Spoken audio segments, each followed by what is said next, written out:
On se rapproche.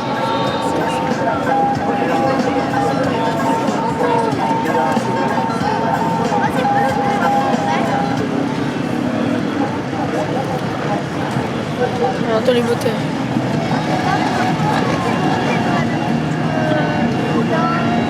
Allez, on retrouve effectivement Hunter Lawrence, Paul Jonas, Brian Bogert, Jen Beaton, David Puges, Thomas Covington, Brent Van Donen, Jeremy Seaver. Sur cette piste de départ, Julien Lieber, Stéphane Rumini également, Henri Jacobi, Prado Garcia, Carolsen, Zach Pichon. Allez, autre pilote, Ben Watson, Dolly Muse. On retrouve Renkens avec le numéro 21, pilote belge 22, Brad Todd. Voilà l'ensemble de ces pilotes avec Jimmy Clochet, autre pilote français qui prendra part aussi au départ de cette première manche du championnat du monde. Stéphane Rumini s'installe à l'intérieur, aux côtés de Beaton. Stéphane Rumini, numéro 118. Alors un garçon qu'on n'a pas vu aux avant-postes forcément, mais que l'on a vu régulièrement dans le top 10, dans le top 15. Rumini qui progresse largement. On aperçoit Zach Pichon qui va rentrer en grille dans un instant. Hunter Lawrence qui est déjà en place, lui, derrière la grille de départ. À l'extérieur, comme on pouvait s'en douter, vu les pronostics tout à l'heure. Jeremy Seawer est lui à côté de Zach Pichon. Enfin, c'est plutôt Pichon qui s'installe à côté de Jeremy Seawer. La plaque rouge, on y est également, Paul Jonas. Voilà. Voilà qui est à l'extérieur lui aussi. Allez, on remplit. Julien Lieber à l'extérieur aussi. Prado Garcia qui vient s'installer. Là, les deux plus jeunes pilotes avec Zach Pichon, 16 ans seulement. Conrad Muse. Voilà, Jeremy Seaver. On retrouve sur les écrans extrêmement concentrés, forcément. Les regards sont portés sur Jeremy Seaver. Avec la pluie qui est tombée pendant la pause déjeuner, c'est plutôt une bonne nouvelle. Ça a liquéfié un peu la boue. Ça a l'air de moins coller qu'en fin de manche tout à l'heure en Europe. Ça me paraît plus roulable a priori. On va attendre évidemment le verdict du premier passage, mais...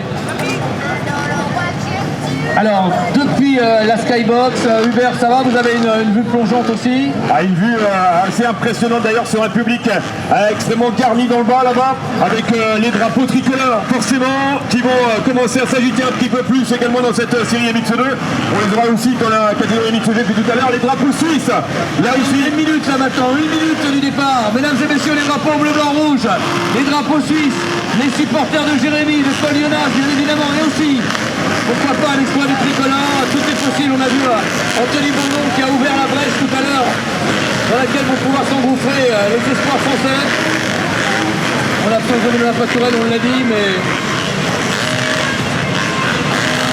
Allez. À l'intérieur, Stéphane Rumini, Zach Pichon au centre. De Jérémy, attention, le départ, donc 15 secondes maintenant. 15 secondes.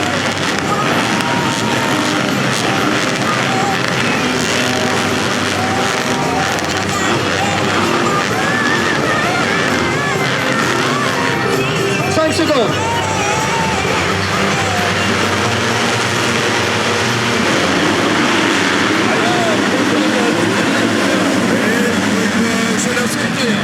est bien sorti également avec le leader, Paul Jonas qui avec la plaque rouge. Finir en tête, Paul Jonas, le all-shot pour Paul Jonas. Jonas qui nous fait le all-shot sur cette sortie, Jeremy Seaver à la troisième place. Chute de Jonas, chute à terre, Jonas à terre. Covington en tête, me semble-t-il. Oui, exactement, avec cette Seawer deuxième pour l'instant. Seawer deuxième. Il se méfie. Incroyable, les Suisses qui vont peut-être vivre un truc incroyable. La chute de Jonas qui est pris dans le premier virage. Et Seawer, dans le groupe de tête, le championnat est en train d'être totalement relancé après le premier départ. Oui, Thomas Covington, Jet Seaton, Jeremy Seaver, voilà en tous les cas, Brian Bogert, Holsen Lawrence, et on est loin, et on n'est pas reparti encore. Seawer deuxième, Seawer passé deuxième. Jonas qui repart seulement maintenant. Lawrence qui passe quatrième, pardon, excusez-moi, regardez sur le circuit. Paul Jonas qui repart, comme, souvenons-nous quand même, à la performance tout à l'heure de Don, tout est possible. Ouais, et puis on repart dernier, très très loin dans ce classement, Paul Jonas, voilà, avec Jeremy Seaver, forcément que les drapeaux suisses vont bouger, forcément que les supporters de Jeremy Seaver, ici, vont faire du bruit. Ils vont y croire, il va y avoir 100 points à aller chercher, il faut combler le retard, on l'a dit, la dernière course de la saison sera peut-être déterminante. Pour le moment, Covington et Seaworth qui viennent se faire déborder. Seaworth qui vient de se faire déborder, qui reprend l'intérieur maintenant. Ouais, il se méfie sur le premier tour, Jeremy Seaworth. Il est venu faire le tour de reconnaissance tout à l'heure à pied dans le bas de la piste. Il faut prendre ses distances. Regardez qu'il y a c'est Beaton, l'Australien, deuxième. Beaton, l'Australien, un garçon que l'on n'attendait pas à pareille fête, qui était à l'intérieur, totalement à la corde, une position totalement désastreuse. Il était en deuxième position justement. Allez, voilà, eh bien on retrouve, voilà, je crois que Jeremy Seaworth a repris la deuxième place. On va voir dans quelques instants, au passage devant le public, ici pour boucler le premier tour. Ça revient déjà très vite. Les voici nos hommes de tête, effectivement, avec le rouleur juste derrière, avec Covington, avec oui, Jeremy Seaworth. Ça revient. Il est là, Jérémy, il est deux. Regardez, Hunter Lawrence, c'est pas très loin, on va surveiller. Covington, ça vire très vite en bas, on va chercher les extérieurs. On fait une trace. Covington, Seaworth. Allez, c'est bien pour Seaworth. Regardez, Beaton, l'Australien. Incroyable, qui est là, lui aussi. Passage de la ligne, Covington, on va regarder les écarts. Cinquième Lawrence. Covington, Jeremy Seaworth. Et voilà, pas de soucis pour Jeremy Seaworth. Ouais, 4 pour Olsen. On a fait une session hier, Olsen avec Beaton à la troisième place, puis Hunter Lawrence cinquième pour l'instant, et puis le 96, celui qui nous a fait une démonstration hier après-midi. Bien, c'est parti. Jeremy Seaworth extrêmement attentif, attentionné à la piste. Là, on le voit concentré, on le voit appliqué sur les passages, sur les traces, dans cette montée. Où on préfère ne pas sauter le double dans la montée. Toujours Thomas Covington et Jeremy Seaworth le plus rapide pour l'instant sur le premier secteur. Allez, je vais venir me rejoindre. Si vous avez des piles, si vous m'entendez, j'espère que vous avez des piles.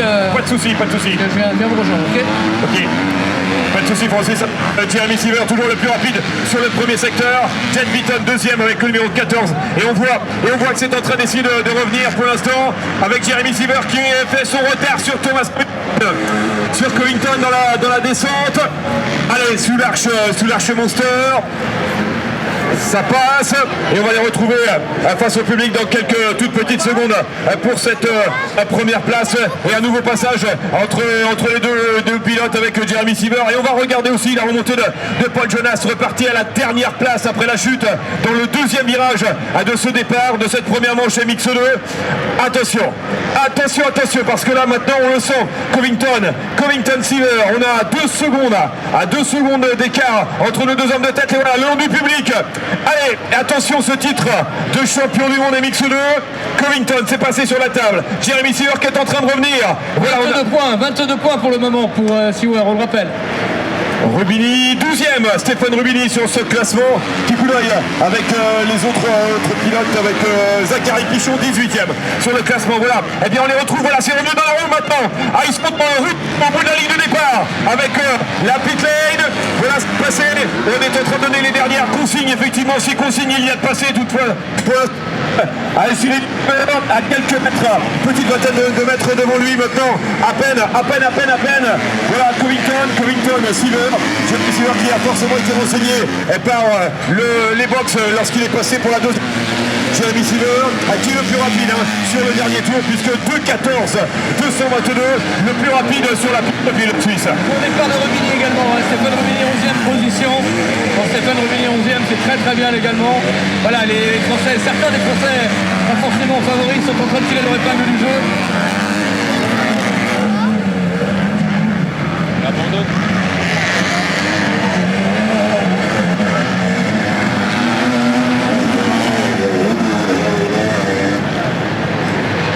Allez, Covington Seaworth, Pierre Olsen qui nous fait une... Et Jet Beaton également à la 4e place.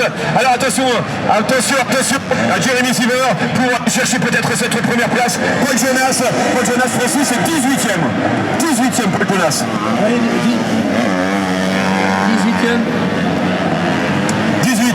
18 pour l'instant et c'est pas fini parce que l'un des plus rapides sur la piste forcément dans ce classement. Avec Covington, Seaworth, Olsen, Beaton qui nous a gratifié d'un super départ l'Australien. On a également, vous l'avez noté, Julien Lieber qui a amélioré sa position, Vlanderen, Watson, Jacobi, Rubini, 10e maintenant qui a gagné une place. Stéphane Rubini qui gagne une place. Ok, on va retrouver donc juste dans le long du public maintenant nos deux hommes de tête et les écarts ne cessent de diminuer. Alors on fait un petit peu l'élastique pour la Jeremy Seaver dans la montée pour boucler un nouveau tour dans quelques petites secondes. On va faire le point sur les écarts. Nous avions quelques 4 secondes tout à l'heure. 4 secondes, ouais on est pareil, pour l'instant on a repris un petit peu. Bien quand même, on ne s'attendait pas forcément à tel rythme. Les écarts sont évidemment significatifs sans doute par rapport au temps d'hier, mais on n'est pas si loin de ça du temps d'hier. On est à, si vous le voulez bien, dans quelques secondes, prêt pour un nouveau pointage. Oui. Allez, voilà, on a quelques sorties de piste pour certains pilotes. Alors, Covington qui est passé avec quelques 5 secondes d'avance sur Jeremy Seaver, deuxième le 91. Thomas Carolsen, troisième avec le numéro 19. Quatrième avec le numéro 14. Hunter Lawrence, cinquième numéro 87. Julien Lee, bien lancé également Julien, sixième le 33. Septième Osloul le 161. Huitième Bogers le 189. Vlanderen avec 9e le numéro 10, Vlanderen, 10 Ben Watson le 919. Ben Rubini, 12e pour le premier pilote français. On est un peu plus loin dans ce classement. Et Prado Garcia est 16e pour l'instant de cette série. Et Paul Camionat sur voilà. 18e effectivement. Voilà. Ouais, parti dernier, hein, donc c'est pas mal. Il va entrer dans les points. Bah, le problème c'est de doubler les premiers concurrents. Ça paraît relativement aisé, mais plus les déplacements seront compliqués, délicats avec les garçons qui connaissent bien les trajectoires. Et on se fait quelques frayeurs, j'ai l'impression. Covington. Mais le meilleur départ évidemment ça change tout. Hein. Alors attention, je ne sais pas si on n'a pas eu du changement, je ne vois plus Thomas Covington. En train de chercher sur la piste, j'ai l'impression, je ne sais pas si Jeremy Seaver n'a pas pris un petit peu le large, on va voir dans quelques petites secondes. On va voir la descente et on va regarder sur le passage de nos hommes de tête, le long du public dans quelques petites secondes. Non mais voilà, il a repris quelques longueurs au contraire. Covington, les écarts étaient 5 secondes d'écart au précédent passage. Covington, Seaver, ça a creusé un petit peu. Jeremy Seaver qui a lâché, semble-t-il, un petit peu. Dans cette manche, il nous reste 21 minutes.